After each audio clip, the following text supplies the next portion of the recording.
आप सभी के शुभकामनाओं और बधाइयों का के लिए हृदय से धन्यवाद। डॉक्टर राधाकृष्णन स्कूल तथा इसके निदेशक श्री डॉक्टर राधाकृष्णन स्कूल ने आसपास के गांव में गुणवत्ता शिक्षा की एक नई उम्मीद जगाई थी।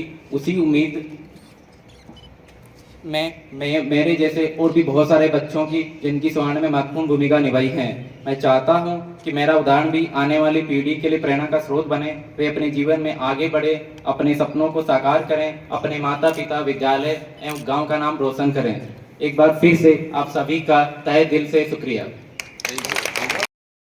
स्कूल का नाम रोशन कर दिया है, हमारे समाज का नाम रोशन कर दिया है, तो आपको हम जितना भी धन्यवाद दें उतना कम है।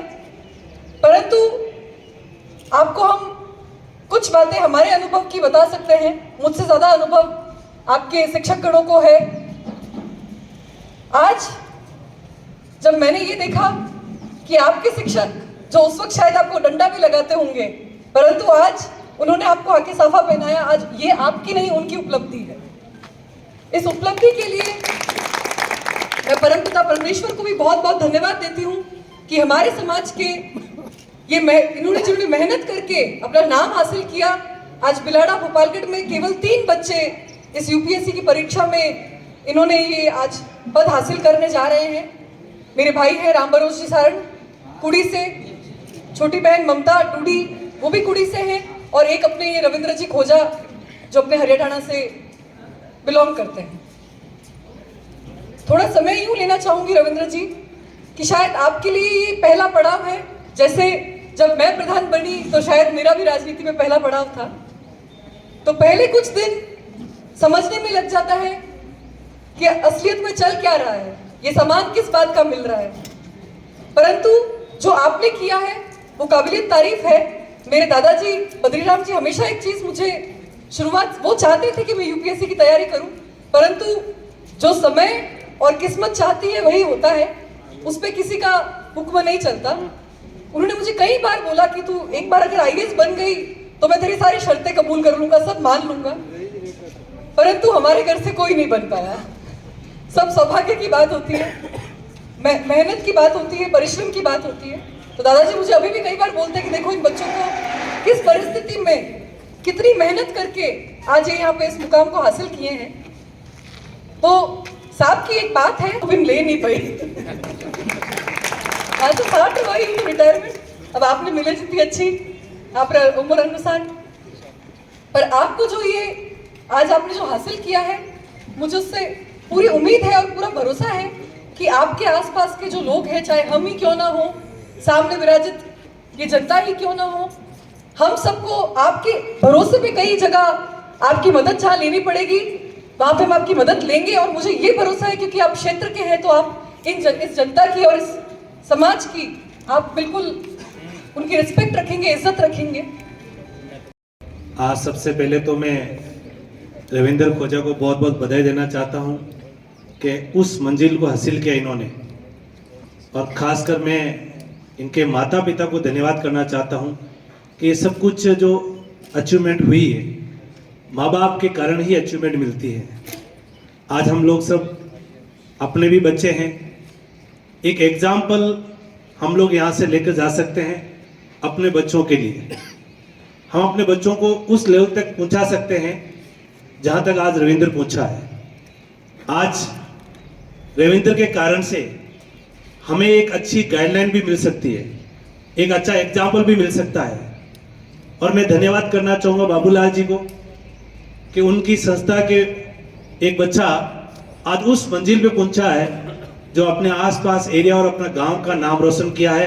तो एक बार जोरदार बाबूलाल जी के लिए ताली चाहूंगा कि इनका मार्गदर्शन रहा हमेशा, और इनके जो स्टाफ जितने भी शिक्षकगण हैं उनका मार्गदर्शन कारण से बच्चा आगे बढ़ता है। हमें अपने बच्चों को एक अच्छी गाइडलाइन की जरूरत है। जब हमारा बच्चा अच्छी गाइडलाइन लेगा तो आगे बढ़ेगा। तो बच्चे के अंदर एक सोच, जो एक पॉजिटिव सोच है, वो उनके अंदर हमें डालनी पड़ेगी। मैं भी हरियाणा से बिलोंग करता हूं, हमें इतना पढ़ाई का ज्यादा मौका नहीं मिला आगे बढ़ने का। जरूरी नहीं है कि हमारा बच्चा सिर्फ पढ़ाई करके ही आगे बढ़ सकता है। यदि पढ़ाई के अंदर उस लेवल पे नहीं है तो हम अपने बच्चों को बिजनेस में ले जा सकते हैं। आजकल लोग बिजनेस करके भी आगे बढ़ रहे हैं और आज दुनिया में बहुत सारे बिजनेस हैं जो बड़े बड़े लोग अचीवमेंट ले रहे हैं, आगे बढ़ रहे हैं। तो हमें एक सही दिशा हमारे बच्चों के लिए जरूरी है। तो हम सब आपसे सभी लोगों से मैं ये निवेदन करना चाहूंगा कि हमें अपने बच्चों को अच्छी शिक्षा दें, अच्छा कोचिंग उनको दिलाएं ताकि एक बड़ी मंजिल हासिल करें। और भाई रविंदर से भी कि हमें इन लोगों को हमें नहीं भूलना चाहिए। हम चाहे कितने भी बड़े आगे बढ़ जाएं, लेकिन हमारी मिट्टी को, हमारे लोगों को, हमारे क्षेत्र के लोगों को हमें कभी भूलना नहीं चाहिए। उनकी और अच्छे उनको गाइडलाइन दें ताकि उनके बच्चे भी आपकी तरह आगे बढ़े और आपका सपोर्ट, आपकी गाइडेंस से हमारे यहाँ क्षेत्र में और आपके जैसे और भी बड़े लेवल के ऑफिसर बने। तो इसी शब्दों के साथ मैं आप सबका बहुत बहुत धन्यवाद करता हूं और खासकर हमारे गणमान्य लोगों के बहुत बहुत धन्यवाद और आप सभी का धन्यवाद। राम राम साहब। सम्मान समारोह रखा गया है। भाई रविंदर आईएएस बना है। पहले यह आरएस था, हरियाणा कैडर में इनका दूसरा रैंक था, तो भी हमने रखा था। पर मेरा एक सपना था कि इस स्कूल से एक शख्स यदि निकलेगा तो उसके आगे पंक्तिबंद बहुत सारे निकल जाएंगे। तो ये रविंदर खोजा मेरे पास 6 से आया था, हॉस्टल में रहने लगा था। हम रोज इनको मोटिवेशन करते थे प्रार्थना में, हॉस्टल की प्रार्थना में, कि भाई पढ़ाई करोगे रास्ता अच्छा मिलेगा। और इन्होंने मेहनत की है और मेहनत आज आपके सामने है। ये 3 भाई बहन है। रविंदर आईएएस बन गया, इसका छोटा भाई बिजलीघर में है,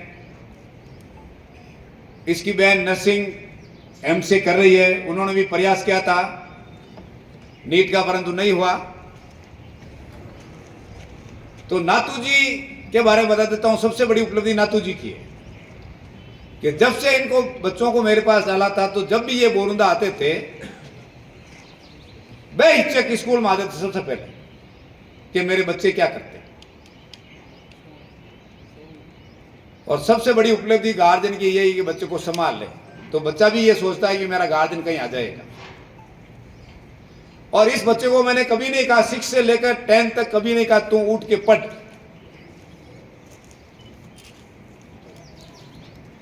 तो खुद पढ़ने वाला बच्चा होता है, आगे पढ़ने वाला बच्चा होता है, तो उसको कहने की जरूरत नहीं होती, सिर्फ मोटिवेशन की जरूरत होती है 10 तक। और 10 के बाद में बच्चा अपने आप ही लाइन पकड़ लेता है, उसको कहने की भी जरूरत नहीं होती है कि तू क्या करेगा और क्या नहीं करेगा। आज के जो गार्जियन है कभी नहीं पूछते अपने बच्चे को तू क्या पढ़ाया, तेरे को क्या नहीं पढ़ाया। बहुत कम 5% गार्जियन है जो संसार से जुड़े रहते हैं।